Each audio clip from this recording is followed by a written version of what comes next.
Gates of Imagination presents In the Abyss by Herbert George Wells. Read by Arthur Lane. The lieutenant stood in front of the steel sphere and gnawed a piece of pine splinter. "What do you think of it, Stevens?" he said. "It's an idea," said Stevens in the tone of one who keeps an open mind. "I believe it will smash." "Flat," said the lieutenant. "He seems to have calculated it all out pretty well," said Stevens, still impartial. "But think of the pressure," said the lieutenant. "At the surface of the water it's 14 pounds to the inch. 30 feet down it's double that. 60, treble. 90, 4 times. 900, 40 times. 5,000, 300, that's a mile. It's 240 times 14 pounds. That's, let's see, 30 hundredweight. 1.5 tons, Stevens. 1.5 tons to the square inch. And the ocean where he's going is 5 miles deep. That's 7.5. "Sounds a lot," said Stevens, "but it's jolly thick steel." The lieutenant made no answer, but resumed his pine splinter. The object of their conversation was a huge ball of steel, having an exterior diameter of perhaps 9 feet. It looked like the shot for some titanic piece of artillery. It was elaborately nested in a monstrous scaffolding built into the framework of the vessel, and the gigantic spars that were presently to sling it overboard gave the stern of the ship an appearance that had raised the curiosity of every decent sailor who had sighted it, from the Pool of London to the Tropic of Capricorn. In 2 places, one above the other, the steel gave place to a couple of circular windows of enormously thick glass, and one of these, set in steel frame of great solidity, was now partially unscrewed. Both the men had seen the interior of this globe for the first time that morning. It was elaborately padded with air cushions, with little studs sunk between bulging pillows to work the simple mechanism of the affair. Everything was elaborately padded. Even the Myers apparatus, which was to absorb carbonic acid and replace the oxygen inspired by its tenant, when he had crept in by the glass manhole and had been screwed in. It was so elaborately padded that a man might have been fired from a gun in it with perfect safety, and it had need to be, for presently a man was to crawl in through that glass manhole, to be screwed up tightly, and to be flung overboard, and to sink down, down, down, for 5 miles, even as the lieutenant said. It had taken the strongest hold of his imagination. It made him a bore at mess, and he found Stevens, the new arrival aboard, a godsend to talk to about it over and over again. "It's my opinion," said the lieutenant, that glass will simply bend in and bulge and smash under a pressure of that sort. Daubrey has made rocks run like water under big pressures, and you mark my words. "If the glass did break in," said Stevens, "what then? The water would shoot in like a jet of iron. Have you ever felt a straight jet of high-pressure water? It would hit as hard as a bullet. It would simply smash him and flatten him. It would tear down his throat and into his lungs. It would blow in his ears." "What a detailed imagination you have," protested Stevens, who saw things vividly. "It's a simple statement of the inevitable," said the lieutenant. "And the globe?" "Would just give out a few little bubbles, and it would settle down comfortably against the day of judgment, among the oozes and the bottom clay, with poor Elstead spread over his own smashed cushions like butter over bread." He repeated this sentence as though he liked it very much. "Like butter over bread," he said. "Having a look at the jigger," said a voice, and Elstead stood behind them, spick and span in white, with a cigarette between his teeth, and his eyes smiling out of the shadow of his ample hat brim. "What's that about bread and butter, Weybridge? Grumbling as usual about the insufficient pay of naval officers? It won't be more than a day now before I start. We are to get the slings ready today. This clean sky and gentle swell is just the kind of thing for swinging off 12 tons of lead and iron, isn't it?" "It won't affect you much," said Weybridge. "No, 70 or 80 feet down, and I shall be there in 12 seconds. There's not a particle moving, though the wind shriek itself hoarse up above, and the water lifts halfway to the clouds." No. Down there. He moved to the side of the ship, and the other two followed him. All three leant forward on their elbows and stared down into the yellow-green water. "Peace," said Elstead, finishing his thought aloud. "Are you dead certain that clockwork will act?" asked Weybridge presently. "It has worked 35 times, said Elstead. "It's bound to work. But if it doesn't, why shouldn't it?" "I wouldn't go down in that confounded thing," said Weybridge, "for £20,000. "Cheerful chap you are," said Elstead, and spat sociably at a bubble below. "I don't understand yet how you mean to work the thing," said Stevens. "In the first place, I'm screwed into the sphere," said Elstead, "and when I've turned the electric light off on 3 times to show I'm cheerful, I'm swung out over the stern by that crane, with all those big lead sinkers slung below me. The top lead weight has a roller carrying 100 fathoms of strong cord rolled up, and that's all that joins the sinkers to the sphere, except the slings that will be cut when the affair is dropped. We use cord rather than wire rope, because it's easier to cut and more buoyant. Necessary points, as you will see. Through each of these lead weights, you notice there is a hole, and an iron rod will be run through that, and will project 6 feet on the lower side.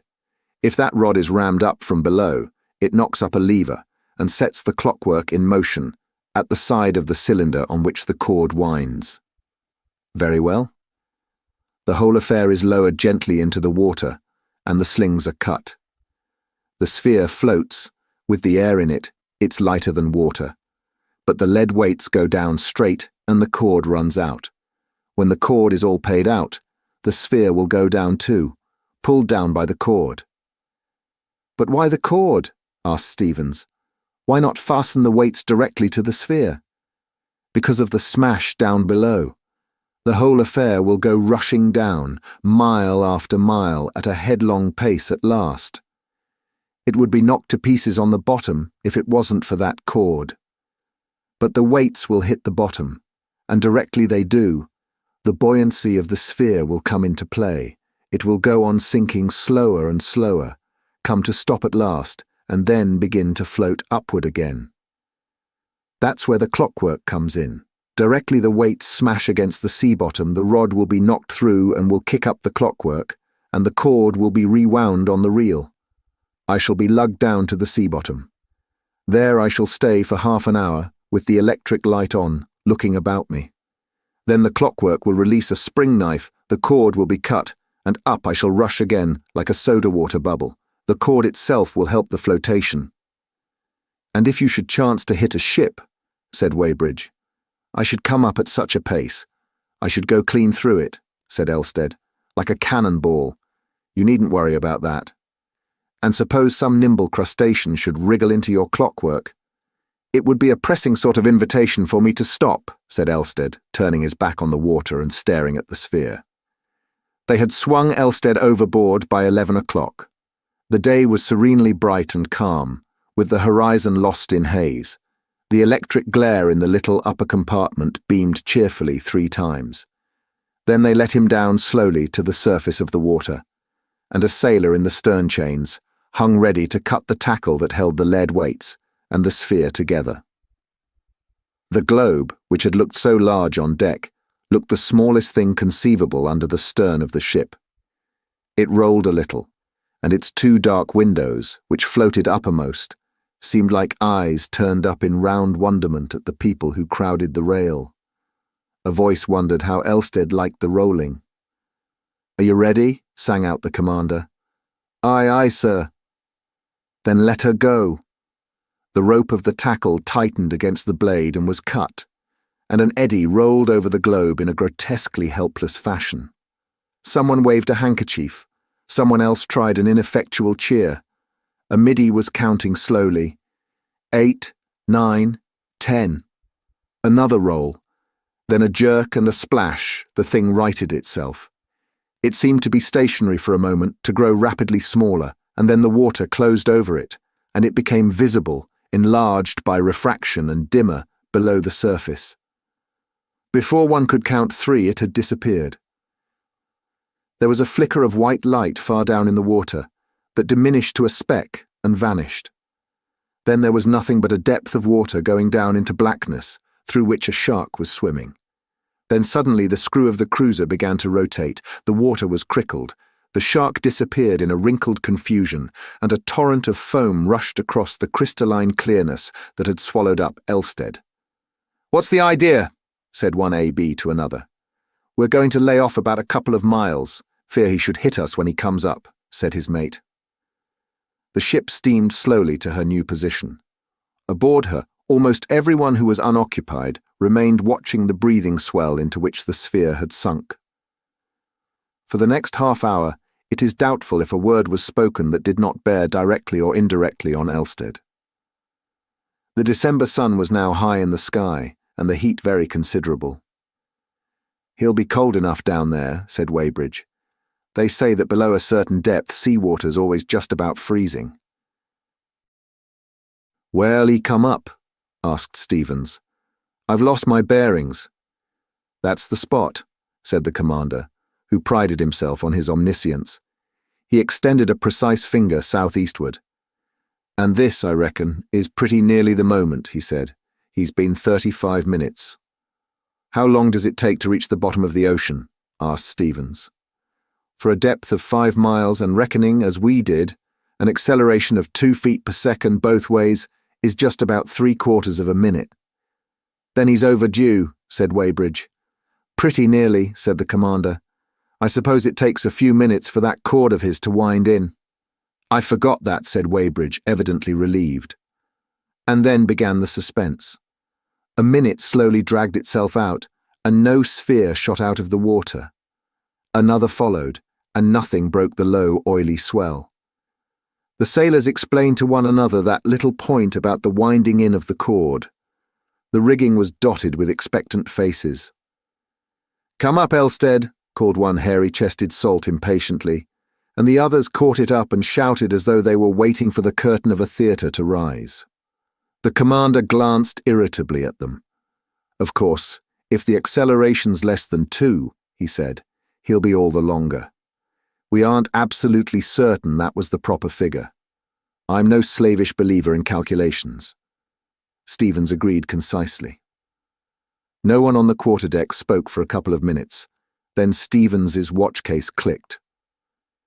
When, 21 minutes after the sun reached the zenith, they were still waiting for the globe to reappear, and not a man aboard had dared to whisper that hope was dead. It was Weybridge who first gave expression to that realization.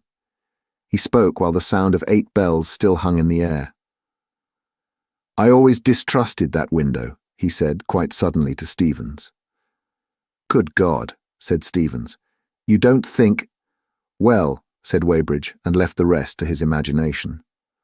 "I'm no great believer in calculations myself," said the commander dubiously, "so that I'm not altogether hopeless yet."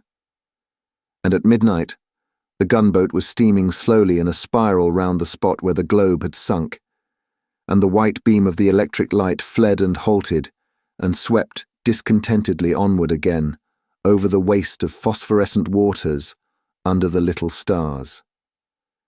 "If his window hasn't burst and smashed him," said Weybridge, "then it's a cursed sight worse, for his clockwork has gone wrong, and he's alive now, 5 miles under our feet, down there in the cold and dark, anchored in that little bubble of his, where never a ray of light has shone or a human being lived since the waters were gathered together.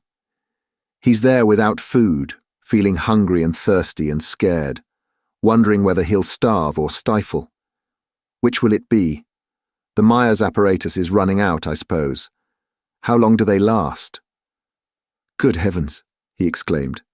"What little things we are! What daring little devils! Down there, miles and miles of water, and all this empty water about us and this sky. Gulfs!" He threw his hands out, and as he did so, a little white streak swept noiselessly up the sky, travelled more slowly, stopped, became a motionless dot, as though a new star had fallen up into the sky. Then it went sliding back again, and lost itself amidst the reflections of the stars and the white haze of the sea's phosphorescence. At the sight he stopped, arm extended and mouth open. He shut his mouth, opened it again, and waved his arms with an impatient gesture. Then he turned, shouted, "Elstead ahoy!" to the first watch, and went at a run to Lindley and the searchlight. "I saw him," he said. "Starboard there, his light's on, and he's just shot out of the water. Bring the light round. We ought to see him drifting when he lifts on the swell." But they never picked up the explorer until dawn. Then they almost ran him down. The crane was swung out, and a boat's crew hooked the chain to the sphere. When they had shipped the sphere, they unscrewed the manhole and peered into the darkness of the interior. For the electric light chamber was intended to illuminate the water about the sphere, and was shut off entirely from its general cavity. The air was very hot within the cavity, and the india rubber at the lip of the manhole was soft. There was no answer to their eager questions, and no sound of movement within. Elstead seemed to be lying motionless, crumpled in the bottom of the globe. The ship's doctor crawled in and lifted him out to the men outside. For a moment or so they did not know whether Elstead was alive or dead. His face, in the yellow light of the ship's lamps, glistened with perspiration. They carried him down to his own cabin.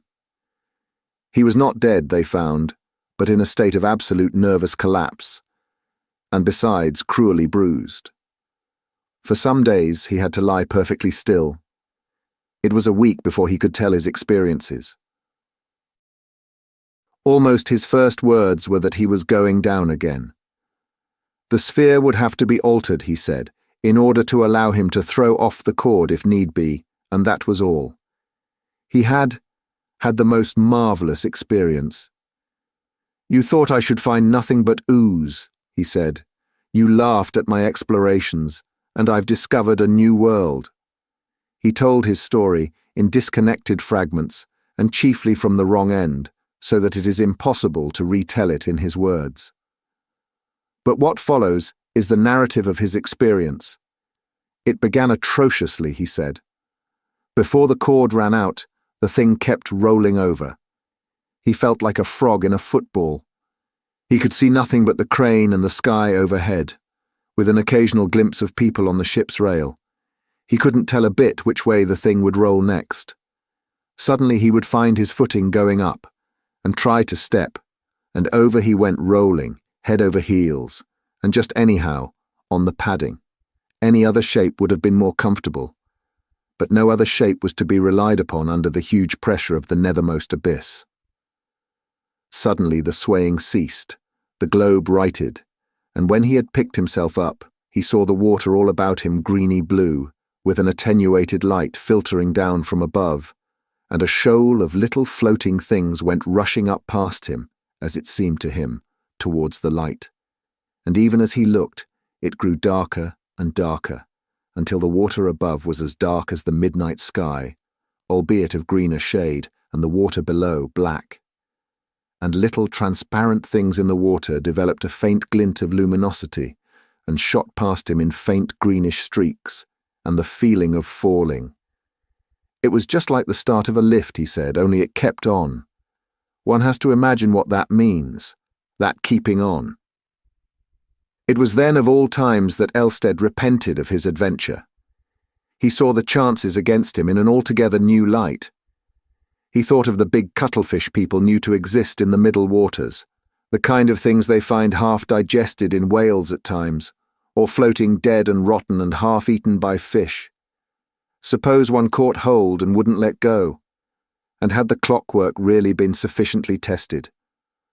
But whether he wanted to go on or go back mattered not the slightest now. In 50 seconds everything was as black as night outside, except where the beam from his light struck through the waters and picked out every now and then some fish or scrap of sinking matter. They flashed by too fast for him to see what they were. Once he thinks he passed a shark. And then the sphere began to get hot by friction against the water. They had underestimated this, it seems. The first thing he noticed was that he was perspiring, and then he heard a hissing growing louder under his feet, and saw a lot of little bubbles. Very little bubbles they were, rushing upward like a fan through the water outside. Steam. He felt the window, and it was hot. He turned on the minute glow lamp that lit his own cavity, looked at the padded watch by the studs, and saw he had been travelling now for 2 minutes. It came into his head that the window would crack through the conflict of temperatures, for he knew the bottom water is very near freezing. Then suddenly, the floor of the sphere seemed to press against his feet, the rush of bubbles outside grew slower and slower, and the hissing diminished. The sphere rolled a little. The window had not cracked, nothing had given, and he knew that the dangers of sinking, at any rate, were over. In another minute or so, he would be on the floor of the abyss. He thought, he said, of Stevens and Weybridge, and the rest of them 5 miles overhead, higher to him than the highest clouds that ever floated over land are to us, steaming slowly and staring down and wondering what had happened to him. He peered out of the window. There were no more bubbles now, and the hissing had stopped.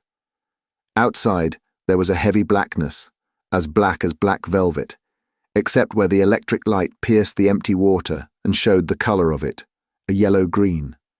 Then 3 things like shapes of fire swam into sight, following each other through the water. Whether they were little and near or big and far off, he could not tell. Each was outlined in a bluish light almost as bright as the lights of a fishing smack. A light which seemed to be smoking greatly, and all along the sides of them were specks of this, like the lighter portholes of a ship. Their phosphorescence seemed to go out as they came into the radiance of his lamp, and he saw then that they were little fish of some strange sort, with huge heads, vast eyes, and dwindling bodies and tails. Their eyes were turned towards him, and he judged they were following him down. He supposed they were attracted by his glare. Presently others of the same sort joined them. As he went on down, he noticed that the water became of a pallid colour, and that little specks twinkled in his ray like motes in a sunbeam. This was probably due to the clouds of ooze and mud that the impact of his leaden sinkers had disturbed. By the time he was drawn down to the lead weights, he was in a dense fog of white that his electric light failed altogether to pierce for more than a few yards, and many minutes elapsed before the hanging sheets of sediment subsided to any extent. Then, lit by his light and by the transient phosphorescence of a distant shoal of fishes, he was able to see under the huge blackness of the superincumbent water an undulating expanse of greyish-white ooze, broken here and there by tangled thickets of a growth of sea lilies, waving hungry tentacles in the air. Farther away were the graceful, translucent outlines of a group of gigantic sponges.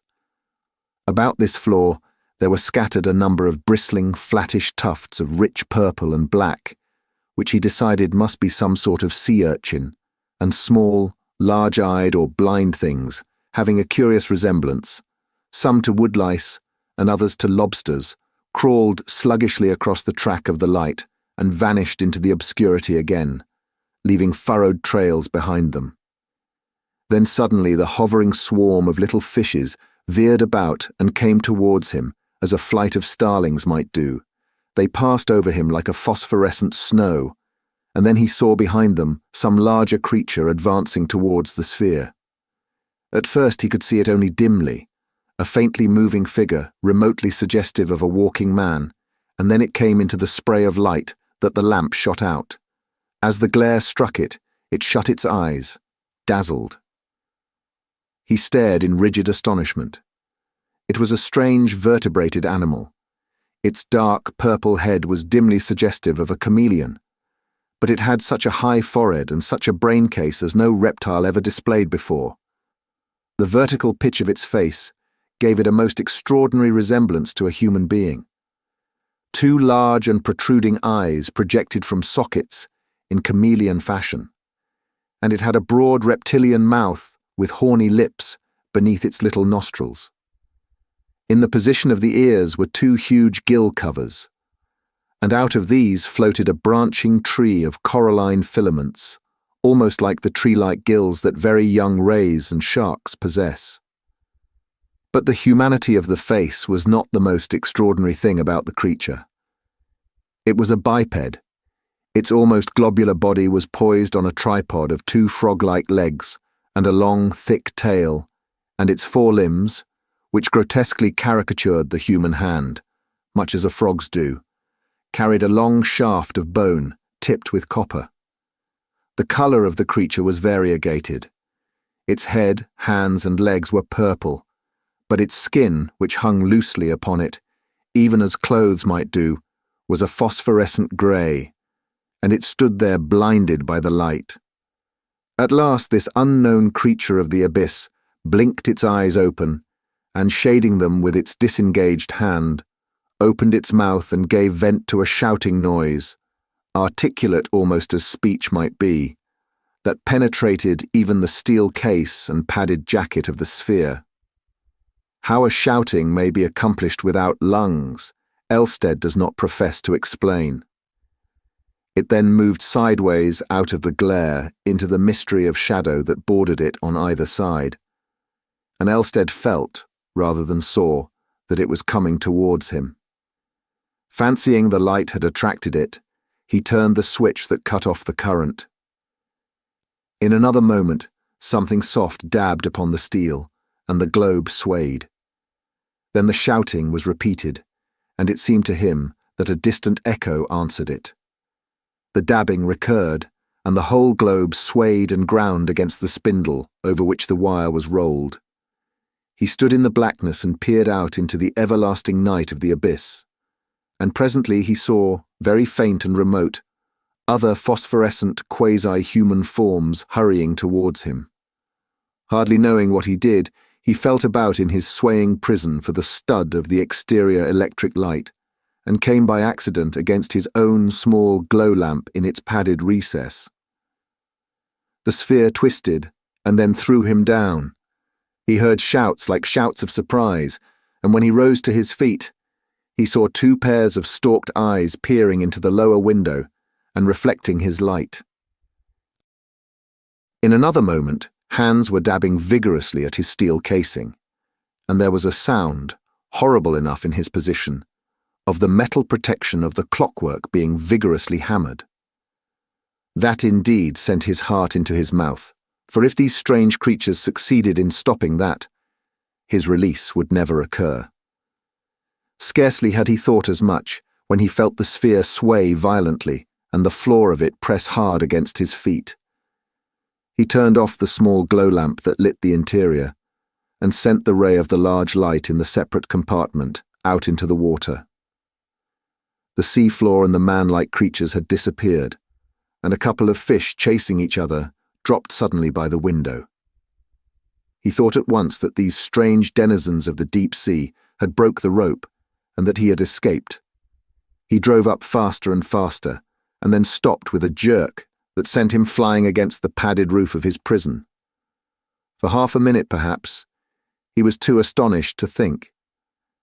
Then he felt that the sphere was spinning slowly and rocking, and it seemed to him that it was also being drawn through the water. By crouching close to the window, he managed to make his weight effective and roll that part of the sphere downward, but he could see nothing save the pale ray of his light striking down ineffectively into the darkness. It occurred to him that he would see more if he turned the lamp off and allowed his eyes to grow accustomed to the profound obscurity. In this he was wise. After some minutes, the velvety blackness became a translucent blackness, and then, far away, and as faint as zodiacal light of an English summer evening, he saw shapes moving below. He judged these creatures had detached his cable and were towing him along the sea bottom. And then he saw something faint and remote across the undulations of the submarine plain, a broad horizon of pale luminosity that extended this way and that way as far as the range of his little window permitted him to see. To this he was being towed, as a balloon might be towed by men out of the open country into a town. He approached it very slowly, and very slowly the dim irradiation was gathered together into more definite shapes.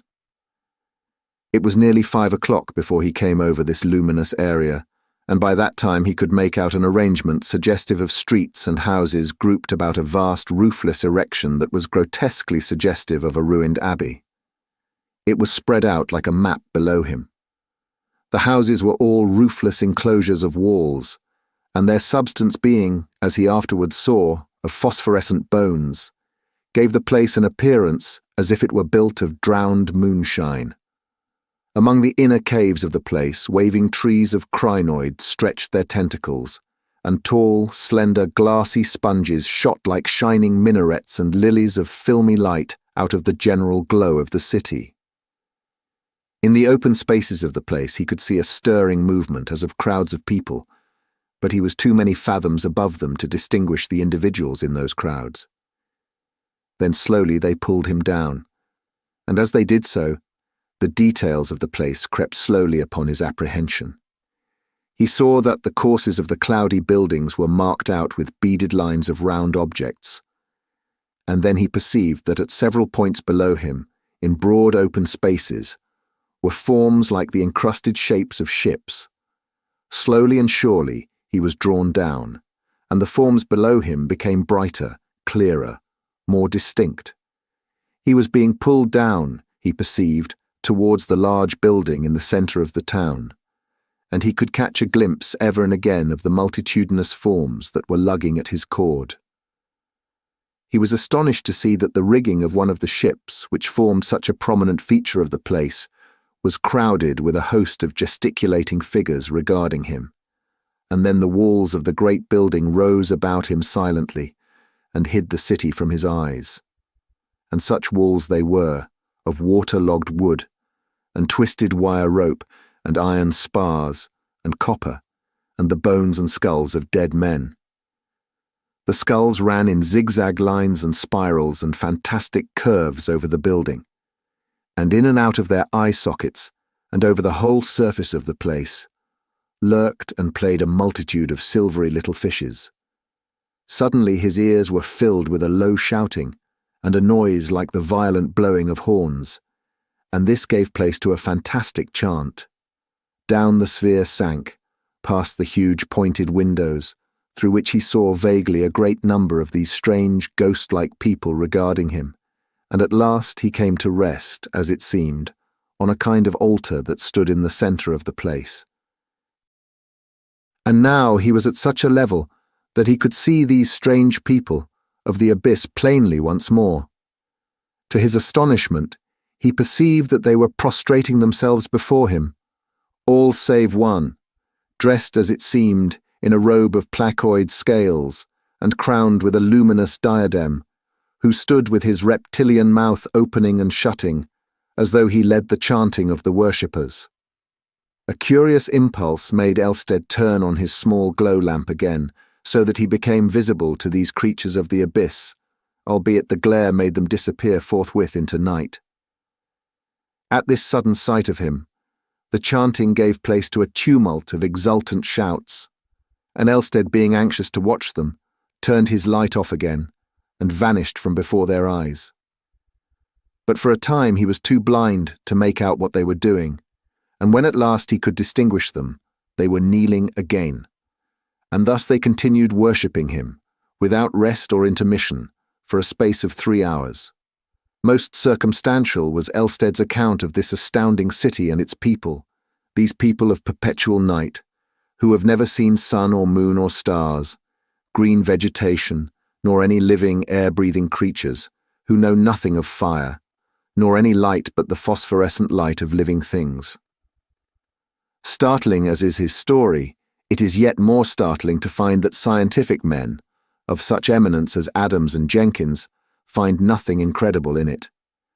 They tell me they see no reason why intelligent, water-breathing, vertebrated creatures, inured to a low temperature and enormous pressure, and of such a heavy structure, that neither alive nor dead would they float, might not live upon the bottom of the deep sea, and quite unsuspected by us, descendants like ourselves of the great Theriomorpha of the new red sandstone age.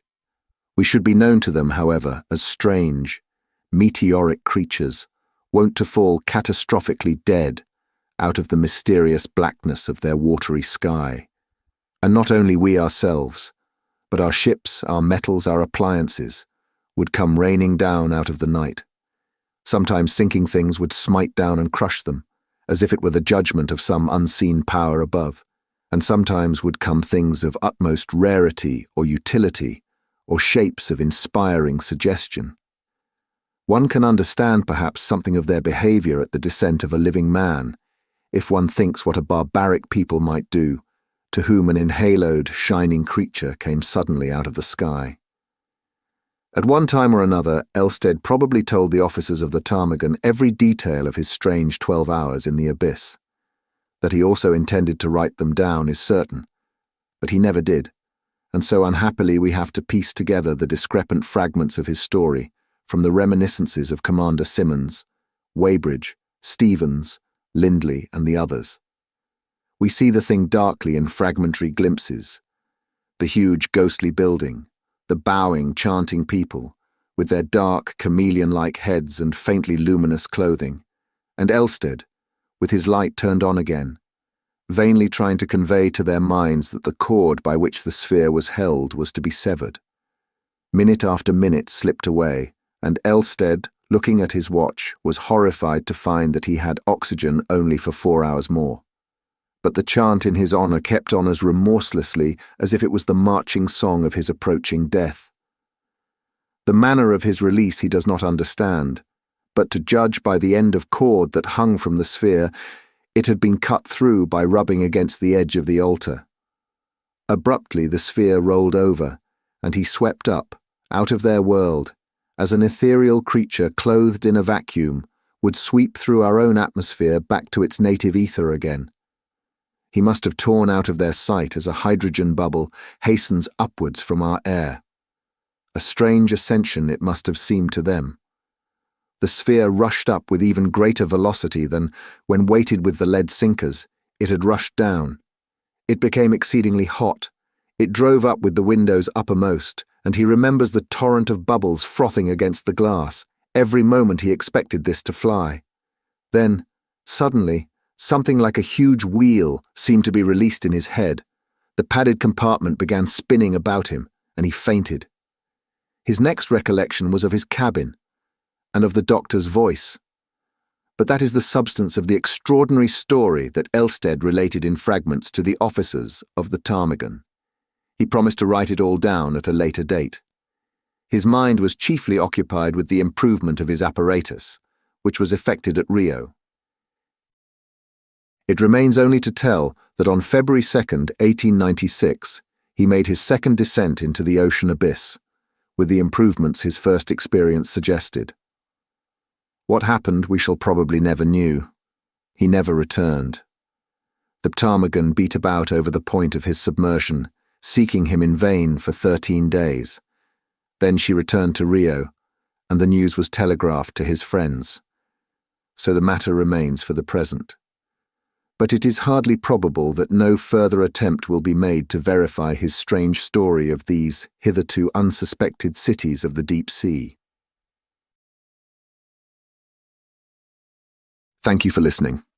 If you like our recordings, consider liking this video and subscribing to our channel so you don't miss any more audiobooks.